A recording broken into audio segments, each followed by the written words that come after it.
저희 조코피TV는 썬팅 필름의 새로운 패러다임을 선사하는 T9 필름, 고객의 차도 내 차처럼 꼼꼼하게 카스페이스와 함께합니다.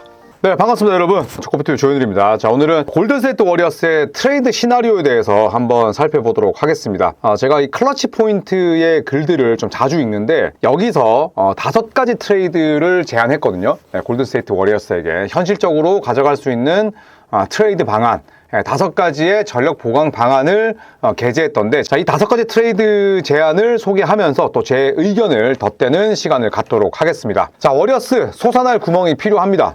무기력한 경기를 반복하면서 이제는 5할 승률도 굉장히 어려워지고 있습니다. 또 오늘 디트로이트 피스톤스 경기를 펼쳤는데 여러모로 쉽지 않은 행보의 연속이죠. 일단 커리에 대한 의존도가 너무 높아지고 있습니다. 커리 본인도 노쇠했지만 지금 커리를 도와줄 수 있는 팀의 전략, 그리고 사이드킥 전혀 없어요. 스티브 커 감독은 계속해서 낡아빠진 공격만 고수하고 있고, 드래먼드 그린은 올 시즌 확연히 내려왔고요. 그리고 커리를 도울 수 있는 조나단 쿠민가는 부상 중입니다. 그러다 보니까 일단 골든스테이트 워리어스의 공격이 돌아가질 않아요. 공격이 돌아가질 않으니 사실 최근 워리어스의 경기는 정말 더럽게 재미가 없습니다. 항상 똑같은 패턴, 똑같은 경기 스타일, 그리고 똑같은 스코어링 런의 반복. 자, 그러다 보니까 워리어스가 패하는 빈도가 크게 늘었는데, 지금 플레이오프를 넘어서 뚜렷한 성과를 내기 위해서는 커리를 뒷받침할 수 있는 자원이 절대적으로 필요합니다. 자, 그런데 데니 슈로더를 영입했잖아요. 트레이드 시장이 열리자마자 올 시즌 미드 시즌 트레이드 2호였습니다. 1호가 토마스 브라이언트의 인디애나 행이었고, 그 다음이 데니 슈로더였는데 기대보다 훨씬 생산력이 떨어져 있습니다. 특히나 골든스테이트 워리어스는 모션 오펜스를 상당히 즐기는데, 슈로더가 모션 오펜스를 소화할 수 있을 만큼의 BQ가 없진 않지만 데니 슈로더는 투맨 게임, 픽앤롤, 그 다음에 내가 7점 8점 볼을 들고 있으면서 하는 그런 스크린 액션을 좋아하는 선수예요. 모션 오펜스가 맞지 않죠. 저는 어느 정도 스티브 커 감독이 슈로더를 데려오고 스테픈 커리와 함께 주전으로 쓰면서 약간의 공격 스타일, 스킴의 변화를 가져갈 줄 알았는데 똑같이 가더라고요. 이거 슈로더에게만 돌을 못 던집니다. 왜냐? 그 선수의 특성에 맞는 시스템을 구축하거나 변경해야 되는데 그런 게 없다는 거죠. 자, 그렇기 때문에 데니 슈로더의 트레이드는 사실상 지금 실패로 돌아가는 모양새입니다. 앞으로도 그게 큰 폭으로 개선이 되겠습니까? 쉽진 않죠. 그렇기 때문에 커리와 공존을 기대하기가 어렵고 또 외부로 눈을 돌릴 수밖에 없다는 겁니다. 자, 클러치 포인트가 제안한 첫 번째 트레이드 방안, 유타 재즈와 골든스테이트 워리어스입니다. 유타 재즈는 조던 클락슨과 워커 캐슬러를 워리어스에게 보내는데, 물론 워커 캐슬러를 팔지 않겠다는 데니 ainge 단장의 사장의 이야기가 있긴 했습니다만 좋은 조건이 들어오면 언제든지 또 선수를 팔아 제낄 수 있는 게 데니 ainge죠. 그리고 골든스테이트 워리어스는 유타 재즈에게 데니 슈러더, 모제스 무디, 그리고 2025년 2라운드 픽, 그리고 2027년 1라운드 픽, 이거는 상위 탑5 보호 픽입니다. 그리고 2030년 골든스테이트 워리어스의 2라운드 픽을 주는 조건입니다. 자, 오프시즌 때 워리어스는 마카넨 영입에 실패했죠. 골든스테이트 워리어스가 의지가 없었다기보다는 유타 재즈가 굉장히 비싼 가격에 팔기를 원했어요. 그렇기 때문에 협상은 결렬됐고 결국 마카넨은 연장 계약, 올 시즌 내로 트레이드가 되질 않습니다. 자, 현 시점에서 유타는 워커 캐슬러보다는 존 콜린스, 그 다음에 콜린 섹스턴, 조던 클락슨, 이 3명의 베테랑을 적극적으로 트레이드할 계획이죠. 자, 그리고 워커 캐슬러 같은 경우에는 데니 ainge 사장이 커리어 초반부터 무지하게 흔들었습니다. 얘를 트레이드 할 거다, 1라운드 픽 몇 장을 받을 거다. 하지만 캐슬러는 지금 유타 재즈에서 빼놓을 수 없는 선수가 되긴 했습니다만, 이 데니 ainge 유타 사장의 특성은 좋은 조건 들어오면 바로 판다는 거죠. 그렇기 때문에 캐슬러, 그래서 1라운드 픽 1장과 2라운드 픽 2장을 묶어서 만약에 제안을 한다면 받아들일 수도 있다는 게 클러치 포인트의 생각인 거죠. 자, 워커 캐슬러를 데려왔을 때 골든스테이트 워리어스는 단순히 2, 3년을 쓰는 게 아니라 골든스테이트 워리어스의 장기적인 계획에 충분히 포함이 될 수 있는 나이대입니다. 자, 그리고 조던 클락스는 현재 부상 중이긴 합니다만 이 친구야말로 공을 쥐어주면 어떻게든 득점을 쥐어 짜낼 수 있는 스타일이죠. 지금 골든스테이트 워리어스에게 필요한 건 조던 클락슨류의 스코어러입니다. 수비 안 되고 높이 낮고 다 오케이. 하지만 지금 제일 큰 문제는 공격입니다. 그렇기 때문에 조던 클락슨을 벤치 자원으로 데려온다면 이래저래 괜찮지 않을까. 하지만 개인적으로 이 딜의 가능성은 높지 않다. 왜냐하면 캐슬러가 지금 계속해서 주가를 높이고 있고 적어도 1라운드 픽을 더 줘야 ANG 사장은 움직일 겁니다. 자, 그리고 시카고 불스와 골든스테이트 워리어스의 트레이드 루머. 일단 시카고 불스는 부세비치를 팔 예정이고 골든스테이트 워리어스도 부세비치에 대한 관심이 있습니다.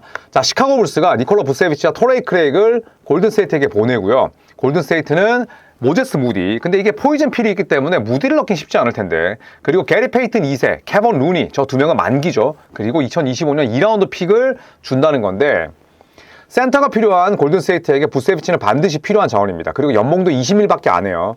토레이 크레이그는 아주 훌륭한 윙 디펜더죠. 제한적으로 쓸 수 있는 선수입니다. 자, 그리고 무디와 페이튼 2세가 빠진다면 크레이기 그 자리를 대신할 수 있죠. 수비력은 부세비치가 아쉽죠. 하지만 신장도 크고 그 다음에 공격력, 특히나 슈팅 능력은 골든스테이트 워리어스가 딱 원하는 그 모습 그대로입니다. 지금 골든스테이트 워리어스에게 필요한 건 여러 포지션이 있지만 득점이 가능한 그런 공격 자원이에요. 그렇기 때문에 부세비치가 나이가 많다고 하더라도 충분히 데려올 만하다. 자, 하지만 골든스테이트 워리어스는 부세비치를 원하는 반면에 자, 시카고 불스 입장에서는 부세비치를 트레이드하면서 유망주를 데려오고 싶어 하거나 모제스 무디를 유망주라고 하기엔 좀 그렇습니다. 그리고 유망주 혹은 1라운드 픽을 땡기고 싶어 하죠. 그런데 2라운드 픽으로 만족할 수 있을까? 저는 아니라고 생각을 하고 페이튼 2세와 루니의 만기 계약이 빠지긴 하지만 유망주도 아니고 1라운드 픽도 아니라면 이것도 역시 시카고 불스가 할 이유는 딱히 없다는 거죠. 자, 그리고 또 한 팀은 스테픈 커리의 동생인 세스 커리가 뛰고 있는 샬럿 호네츠입니다. 자, 샬럿 호네츠로부터 워리어스가 닉 리차즈와 세스 커리를 받아오고요. 골든스테이트는 케번 루니와 2025년 2라운드 픽 그리고 2030년 2라운드 픽을 주는 거죠. 자, 2025년 2라운드 픽은 31번에서 37번은 보호가 되어 있습니다. 자, 세스 커리의 영입. 이거는 스테픈 커리와 함께 또 형제로서 뛴다는 데 의미가 있는 거고 사실은 여기서 주요 골자는 닉 리차드죠. 자, 샬럿에서 굉장히 좋은 활약을 펼치고 있습니다. 현재는 마크 윌리엄스의 백업이긴 한데 나오는 시간에 비례해서 득점과 리바운드, 스크린을 걸어줄 수 있는 선수입니다. 운동 능력도 굉장히 좋고요. 자, 백업 빅맨인 리차드 같은 경우에는 골든스테이트뿐만 아니라 LA 레이커스도 관심이 있는 자원입니다. 그리고 케번 루니보다 훨씬 빠르고 또 젊죠. 그리고 루니보다 훨씬 더 림을 지킬 수 있는 선수긴 합니다. 자, 그리고 세스 커리도 지금 이 클러치 포인트에서 이야기를 하는 건 스테픈 커리가 현재 생각보다 마음 둘 곳이 없다. 굉장히 정성적인 접근입니다. 자, 그러면서 가장 가까웠던 선수였던 클레이 탐슨이 떠났고 그 다음에 안드레 이거다라는 은퇴하고 지금 NBA에서 일을 하고 있고 그렇기 때문에 한 번도 본인과 프로 레벨에서는 함께 뛴 적이 없는 NBA에서 뛴 적이 없는 세스 커리를 데려와서 또 스테픈 커리에게 심적인 안정감을 주고 또 실질적으로 세스 커리가 현재 샬럿에서도 뛰고 있잖아요. 12월 초 이후에 골든스테이트 워리어스의 3점 성공률은 전체 18입니다. 그런데 스테픈 커리가 빠진 상태에서 골든스테이트 워리어스의 3점 성공률이 몇인 줄 아세요? 25위예요. 그렇기 때문에 세스 커리를 영입하는 게 스테픈 커리에게 당연히 그런 안정감을 줄 뿐만 아니라 실질적으로도 도움이 될 수 있다. 왜냐? 골든스테이트 워리어스의 3점은 완전히 12월 이후로 고장이 났기 때문에 세스 커리가 가지고 있는 샤프 슈팅도 필요하다. 그래서 해볼만 하다는 거죠. 그러니까 연봉을 놓고 보더라도 닉 리차즈와 세스 커리의 연봉 합은 7밀밖에 안 됩니다. 7밀밖에 안 돼요. 그래서 루니를 내보내고 2라운드 픽 한 장을 보내야 되지만 연봉값도 굉장히 또 합리적이기 때문에 샬럿과 골든스테이트의 이 딜도 괜찮아 보입니다. 자, 그리고 사각딜. 굉장히 복잡한 딜인데요. 이 사각딜도 현지에서는 추천을 합니다. 자, 골든스테이트 워리어스가 요나스 발렌슈나스와 닉 리차즈, 세스 커리를 받아옵니다. 그리고 샬럿 호네츠는 케번 루니와 2025년 2라운드 픽, 2030년 2라운드 픽을 가져오고요. 워싱턴 위저즈는 우스만 쟁을 썬더로부터 그리고 2028년 2라운드 픽, 2029년 2라운드 픽을 가져오고요. 오클라호마 시티 썬더는 게리 페이튼 2세를 데려오는 거죠. 야, 이 딜은 만약에 성사가 된다면 돗자리를 까는 거지만 사실은 삼각딜도 어려운데 사각딜은 더 난이도가 높거든요. 그냥 재미로 봐주시면 될 것 같습니다. 자, 골든스테이트 워리어스는 발렌슈나스와 리차즈, 갑자기 빅맨 2명을 데려올 수 있는 겁니다. 그러면서 두꺼운 프론트코트를 구축할 수 있는 반면에 샬럿은 닉 리차즈와 세스 커리 둘이 합쳐서 7밀밖에 되질 않는데 이 선수들을 내보내고 루니의 만기 계약을 받아들이는 대신에 2라운드 픽 2장을 뽑아오는 거고요. 위저즈는 발렌슈나스를 내보내고 가장 갖고 싶어하는 게 결국에는 픽이잖아요. 근데 발렌슈나스로 1라운드 픽은 쉽지 않다. 그렇다면 여전히 나이가 어린 우스만 쟁을 썬더로부터 데려오고 2028년 2라운드 픽과 29년 2라운드 픽 정도면 발렌슈너스와 여름에 3년 30밀 맺은 계약을 충분히 보존받을 수 있다는 거죠. 그리고 썬더는 오스만 젠과 2라운드 픽 2장을 주는 대가로 페이튼 이세라는 또 윙 디펜더를 데려올 수 있는데 뭐 이것도 실현 가능성이 있긴 하지만 사각딜이기 때문에 항상 뭐 삼각, 사각딜에서 세 팀, 네 팀이 전부 다 만족할 수 있는 딜은 너무나 어렵거든요. 그래서 뭐 그냥 재미로 이런 딜도 있다라고 봐주시면 될 것 같습니다. 자, 그리고 마지막으로 또 사각딜입니다. 여기 왜 이렇게 사각 팬티를 좋아하는 거야? 자, 브루클린, 골든스테이트, 인디애나, 샬럿인데 자, 워리어스는 실제로 에런 니스미스 영입에 관심이 있다고 하죠. 그리고 여기에 또 리차즈, 또 커리가 들어갑니다. 그 다음에 인디애나 페이서스가 지금 캠 존슨 영입에 완전히 지금 안 달라 있거든요. 캠 존슨과 케번 루니, 린디 워터스. 자, 이 세 명을 데려옵니다. 자, 브루클린 네츠 입장에서는 캠 존슨 내보내는 거잖아요. 자, 그렇다면 데려오는 선수는 오비 토핀, 그리고 GP2, 2025년 인디애나 1라운드 픽, 골든스테이트 워리어스 2028년 1라운드 픽, 대신에 상위 탑10 보호, 그리고 2028년에 2라운드 픽. 이렇게 가져오는 거죠. 1라운드 픽 2장을 받고 싶어 하잖아요. 브루클린 네츠가 캠 존슨 팔고. 그런데 일단 GP2라는 만기 계약자, 오비토피는 써먹을 수 있고, 그 다음에 25년 1라운드 픽, 28년 조건이 달린 1라운드 픽, 이 정도면 합리적이지 않냐 이런 생각이고, 그리고 샬럿 호네츠가 받는 선수는 아이지아 잭슨, 그 다음에 기 산토스. 잭슨은 시즌 아웃, 기 산토스는 로테이션 아웃된 선수고요. 그리고 마이애미의 2025년 2라운드 픽, 그 다음에 골든스테이트의 2030년 2라운드 픽, 그리고 인디애나의 2029년 2라운드 픽을 받아오는 겁니다. 즉 샬럿 입장에서는 닉 리차즈와 세스 커리를 내보내고 그리고 나서 아이지아 잭슨, 기 산토스 받으면서 픽을 3장을 뜯어오는 거죠. 1라운드 픽은 아니지만 2라운드 픽을 가져오는 그런 딜이 있을 수 있다.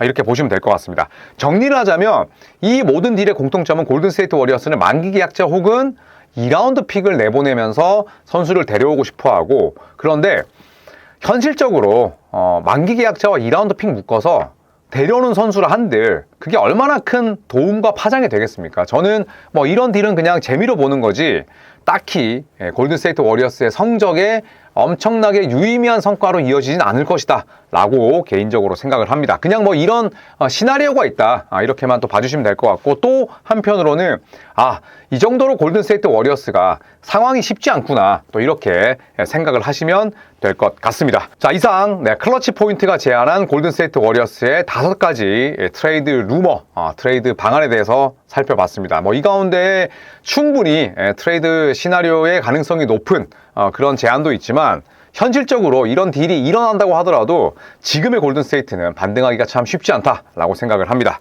자, 이상 이 컨텐츠를 마치도록 하겠고요. 여러분 주말도 잘 보내시고 저는 다음 주에도 열심히 달리도록 하겠습니다. 고맙습니다.